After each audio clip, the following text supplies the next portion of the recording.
ओम शांति। आज 3 अप्रैल 1997 बाप दादा के अव्यक्त रूप के चले हुए मधुर महावाक्य, उन पर हम मनन और चिंतन करेंगे।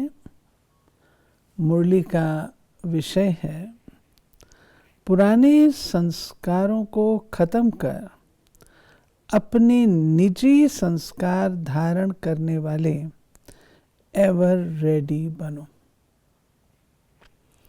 आज बाप दादा अपने चारों ओर से विश्व के बाप के लव में लवलीन और लकी बच्चों को देख रहे हैं। हर एक बच्चे के भाग्य पर बाप को भी नाज है, तो अपने ऐसे श्रेष्ठ भाग्य को सदा स्मृति में रखते हो। सदा ये अनहद गीत मन में गाते रहते हो कि वाह भाग्य विधाता बाप और वाह मुझ श्रेष्ठ आत्मा का भाग्य। लेकिन कभी कभी बीच में अपने भाग्य को इमर्ज करने के बजाय मर्ज कर देते हैं। लेकिन बाप दादा सभी बच्चों को सदा ही भाग्य के स्मृति स्वरूप देखने चाहते हैं। एक है सोचना, संकल्प करना, दूसरा है बोलना, वर्णन करना, तीसरा है कर्म में, प्रैक्टिकल अनुभव में और चलन में लाना। कर्म में लाना, तो तीनों का समान बैलेंस कम है। जब बैलेंस होता है तो निश्चय और नशा इमर्ज होता है, और जब बैलेंस कम है तो निश्चय और नशा मर्ज हो जाता है। तो बाबा ने कारण बताया कि अगर सदा स्मृति इमर्ज रहे तो सदा नशे में रहें, तो बीच में बाबा ने कहा ना मर्ज हो जाता है। उसका कारण बताया है कि संकल्प, बोल और कर्म तीनों के अंदर बैलेंस रहेगा तो इमर्ज रहेगा, और किसी में कम हो गया तो फिर मर्ज हो जाता है। कारण एक ही है, ज्यादा भी नहीं है, एक ही कारण है। और बाप दादा समझते हैं कि कारण को निवारण करना मुश्किल भी नहीं है, बहुत सहज है, लेकिन सहज को मुश्किल बना देते हैं। ये लेकिन ही विघ्न डालता है। लेकिन शब्द समाप्त होना अर्थात बाप समान समीप आना, और बाप के समीप आना अर्थात समय को समीप लाना। लेकिन अभी तक लेकिन शब्द कहना पड़ता है। ये जो लेकिन है ये नहीं क्वेश्चन मार्क ही हो गया ना, बट ये कहते हुए फिर बट, तो इसलिए बाबा ने कहा एक लेकिन शब्द ही जो है यही प्रॉब्लम कर रहा है। लेकिन धारणा प्रैक्टिकल में सदा बढ़ती चले, उसके लिए यही मुख्य बात है कि जैसे द्वापर से लेकर अंतिम जन्म तक जो भी अवगुण व कमजोरियां हैं उसकी धारणा संस्कार रूप में बन गई है। तो संस्कार सहज न चाहते हुए भी प्रैक्टिकल में आ जाते हैं। क्योंकि हैबिचुअल हो जाते हैं। यानी अवगुण देखने की आदत है, जैसे पर चिंतन की आदत है, बाबा ने कहा हुआ पर दर्शन पर चिंतन, तो ये पक्की हो गई है और संस्कार बन गई है, इसलिए उसको खास बुलाना नहीं पड़ता, वो नेचुरली दिखते रहते हैं। तो इसी ये संस्कार उल्टे हैं। तो बाप दादा एक ही बात बच्चों को बार बार सुनाते हैं कि अभी हर गुण को, हर ज्ञान की बात को संस्कार रूप में बनाओ। ब्राह्मण आत्माओं के निजी संस्कार कौन से हैं? क्रोध या सहन शक्ति? सहन शक्ति, शांति की शक्ति, ये है ना। तो अवगुणों को तो सहज ही संस्कार बना दिया, कूट कूट कर अंदर डाल दिया है, जो न चाहते भी निकलता रहता है। ऐसे हर गुण को अंदर कूट कूट कर संस्कार बनाओ। मेरा निजी संस्कार कौन सा है, यह सदा याद रखो। वो तो रावण की जायदाद संस्कार बना दिया, अब बाप के खजाने को अपना बनाओ। तो बाबा कहते हैं बाप ने रिजल्ट में देखा कि बच्चों में एक विशेषता बहुत अच्छी है। कौन सी? पवित्रता में रहना। इसके लिए कितना भी सहन करना पड़ा है, कितना भी ऑपोजिशन करने वाले सामने आए हैं, लेकिन इस बात में 75% अच्छे हैं। अब उसके बाद दूसरा सब्जेक्ट कौन सा आता है? क्रोध। क्रोध की सब्जेक्ट में बहुत कम पास है। ऐसे समझते हैं शायद क्रोध कोई विकार नहीं है, ये शस्त्र है, विकार नहीं है। लेकिन क्रोध ज्ञानी तो आत्मा के लिए महाशत्रु है। क्रोध को देख करके बाप के नाम की बहुत ग्लानि होती है। क्रोध के बहुत रूप हैं। एक तो महान रूप दिखाई देता है, ये क्रोध कर रहा है। दूसरा क्रोध का सूक्ष्म स्वरूप, अंदर में ईर्ष्या, द्वेष, घृणा होती है। इस स्वरूप में जोर से बोलना, बाहर से कोई रूप नहीं दिखाई देता। जैसे बाहर क्रोध होता है तो क्रोध अग्नि रूप है, वो अंदर खुद भी जलता रहता है, दूसरे को भी जलाता है। ऐसे ईर्ष्या, द्वेष, घृणा ये जिसमें है, वह इस अग्नि में अंदर ही अंदर जलता रहता है। ये बाबा ने दूसरा रूप बताया कि जो मोटा रूप है उसमें तो लाल पीले दिखते हैं, फिर भी दिखता है क्रोधी, ये काला है, ये अंदर वाला, तो इतना खतरनाक है ये। और फिर तीसरा रूप भी बाबा ने बताया है, इसलिए क्रोध को काम के साथ जोड़ा गया है। काम देश, क्रोध देश दोनों ही महाशत्रु हैं। ईर्ष्या, द्वेष और घृणा, हाँ, आप थोड़ा थोड़ा इसको स्पष्ट करेंगे? ईर्ष्या का मतलब होता है कि अपने हमशरीक को देखकर उसकी कोई सफलता मिलती है तो अपने अंदर, उसके अंदर जेलसी पैदा होती है। द्वेष का मतलब होता है कि बैर भाव, यानी उसके साथ समानता नहीं रखना, हर चीज़ में उसका विरोध करना। और घृणा तो आप जानते ही हैं कि नफ़रत जिसको कहा जाता है, तो उसका नाम सुनकर भी घृणा आएगी। तो उनके बोल चाल से लगेगा कि ये व्यक्ति में घृणा है। तीसरा क्रोध की चतुराई का रूप भी। हाँ, ये एक और रूप है चतुराई का।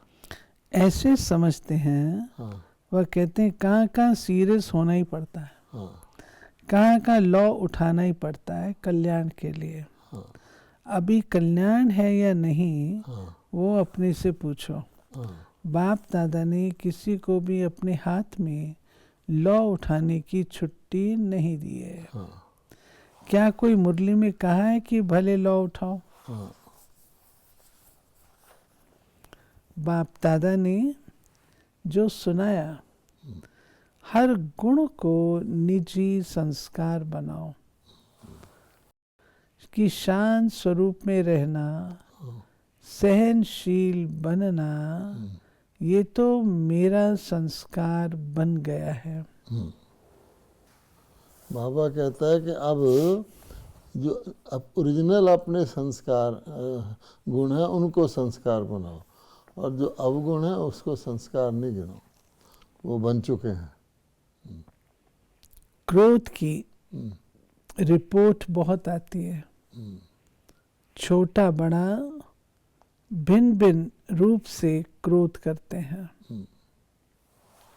अब से ये नहीं कहना बाबा वायदा तो किया, हाँ लेकिन फिर आ गया। हाँ आप ही माया को समझा दो, हाँ क्रोध को समझा दो, हाँ तो ये पुरुषार्थ भी बाप करे और प्रारब्ध बच्चे लेंगे। हाँ। आखिर यही कहते हैं ना, तंग आके। बाप दादा क्रोध के लिए क्यों विशेष कह रहा है? क्योंकि अगर क्रोध को आपने विदाई दे दी तो इसमें लोभ इच्छा सब आ जाता। लोभ सिर्फ पैसे और खाने का नहीं होता, भिन्न भिन्न प्रकार की, चाहे ज्ञान की चाहे अज्ञान की, कोई भी इच्छा ये भी लोभ है। तो क्रोध को खत्म करने से लोभ स्वतः खत्म होता जाएगा। इसीलिए कहा जाता ना, इच्छा मात्रम अविद्या, कि हर प्रकार की इच्छा लोभ का रूप है। अहंकार भी खत्म हो जाएगा। हाँ अभिमान आता है ना, हाँ मैं बड़ा, मैं समझदार, मैं जानता हूँ, ये क्या अपने को समझते हैं, तब क्रोध आता है। हाँ, अहंकार तो के कारण क्रोध अभिमान भी। हाँ और लोभ ये भी साथ साथ विदाई ले लेंगे। हाँ बाबा ने लोभ को जो कनेक्ट किया उसको थोड़ा आप स्पष्ट करें। जब आपके लोभ की पूर्ति नहीं होती तो आपको क्रोध आता है। बाबा ने ये कहा इच्छा, लोभ को बाबा ने एक शब्द में इच्छा कहा है। तो आपको क्रोध कब आता है?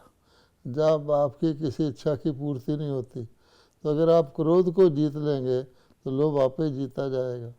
इसी तरह अभिमान, बाबा ने कहा कि मैं जो है, वो भी आप लोभ को जीत लेंगे तो अभिमान भी खत्म, क्रोध को जीत लेंगे तो अभिमान भी, तो क्रोध में ये सारे जीते जाएंगे। आज से हर एक अपने में देखे, दूसरे का नहीं देखना। बाप इतना भी फोर्स देकर कहते हैं, हाँ अगर कोई विरला महारथी भी हाँ कोई ऐसी कमजोरी करे तो भी देखने के लिए, सुनने के लिए मन को अंतर्मुखी बनाना। महारथियों की तपस्या, महारथियों के बहुकाल का पुरुषार्थ उन्हों को एडिशन मार्क्स दिलाकर भी पास विद ऑनर कर लेती हैं। महारथियों से इस बात में रीस नहीं करना। ये इसको थोड़ा सा आप स्पष्ट कर लेंगे। कई बार लोग कहते हैं ना महारथी बदले तो बाबा कहते हैं बाबा उनको एडिशन मार्क्स भी दे देगा। महारथियों से इस बात में रीस नहीं करना। अच्छाई की रेस करो, बुराई की रीस नहीं करो, नहीं तो धोखा खा लेंगे। बाप को तरस पड़ता है क्योंकि महारथियों का फाउंडेशन निश्चय अटूट अचल है। उसकी दुआएं एक्स्ट्रा महारथियों को मिलती हैं। यानी बाबा ने ये कहा है, बाबा ने पहले तो बहुत स्ट्रेस देकर कहते मैं कह रहा हूँ, अब के आम महारथी तो नहीं, कभी कभी कोई विरला महारथी भी ये करता है, तो उसको भी आपने देखते हुए सुनते हुए नज़रअंदाज करना है, नहीं तो धोखा खा जाओगे। क्योंकि महारथियों का पुण्य ज़्यादा जमा है, उनका त्याग तपस्या, तो उनको उसके भी एक्स्ट्रा मार्क्स मिलेंगे, तो वो तो एक्स्ट्रा मार्क्स लेके पास हो जाएंगे। और तुम उनसे ईर्ष्या करके और समझो कि महारथी भी ऐसा करते हैं, तो तुम्हारा तो एक्स्ट्रा नंबर भी नहीं मिलने हैं, तो तुम धोखा खा जाओगे। बाप दादा ने बच्चों का एक वंडरफुल चित्र देखा। बच्चे कहते एक हैं, करते दूसरा है। मुख से कह रहे हैं हम तो लक्ष्मी नारायण बनेंगे, राम सीता नहीं, लेकिन चित्र क्या दिखाते हैं? त्रेता वाले राम के समान युद्ध करते रहते हैं, तीर कमान हाथ में सदा ही है। कहते हैं लक्ष्मी नारायण बनेंगे, प्रैक्टिकल में त्रेता युगी राम समान युद्ध करते रहते हैं। सदा आधा समय युद्ध में, आधा समय योग में। जो कहते हो, जो अच्छा अच्छा सोचते हो वो करना ही है। उसकी सहज विधि सुनाई कि ओरिजिनल निजी संस्कार को इमर्ज करो। संस्कार से स्वतः ही कर्म हो ही जाता है। यानी बाबा कह रहे हैं कि हर एक कहता है लक्ष्मी नारायण बनना है, और राम सीता का तो हाथ ही नहीं उठाते। अब बाबा कहता है बनना लक्ष्मी नारायण है, लेकिन चित्र कौन सा है? तो चित्र जो होता है उसमें हर वक्त तीर कमान रख के युद्ध करने के लिए कोई ना कोई विघ्न आता है, युद्ध करने के लिए तैयार हो जाते हैं। चलो ज़्यादा से ज़्यादा तीर कमान तो सदा ही रखते हैं, तो आधा टाइम तो युद्ध करते रहते हैं, आधा टाइम योग लगाते हैं। तो बाबा कहते फिर लक्ष्मी नारायण तो नहीं बनेंगे, योद्धा तो त्रेता में जाता है। इसलिए तुमको तरीका सहज बताया है कि अपने ओरिजिनल जो गुण हैं उनको संस्कार बनाओ। जो कहते हो, जो अच्छा अच्छा सोचते हो वो करना ही है। ये हो चुका है। निरंतर योगी, सहज योगी, कर्म योगी, राज योगी स्वतः ही बन जाएंगे। युद्ध के संस्कार नहीं रहेंगे, योग लगाना नहीं पड़ेगा, लेकिन हर सेकंड हर समय योगी जीवन स्वतः ही होगी। ये है जो ओरिजिनल संस्कार से योगी जीवन नेचुरल बन जाएगा। आपको ये भी नहीं लगाना पड़ेगा योग लगाओ, इस वक्त योग खत्म कर दो, नहीं, सहज हो जाएगा, संस्कार हो गया ना योगी का। तो ऐसे ही चाहते हो ना।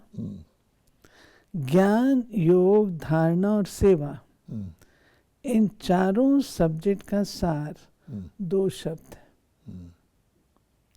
एक बाप ही मेरा संसार है, दूसरा हर गुण हर शक्ति मेरा निजी संस्कार है। बाबा ने सार करके बता दिया कि दो चीजें धारण करो, चारों सब्जेक्ट आ जाएंगे।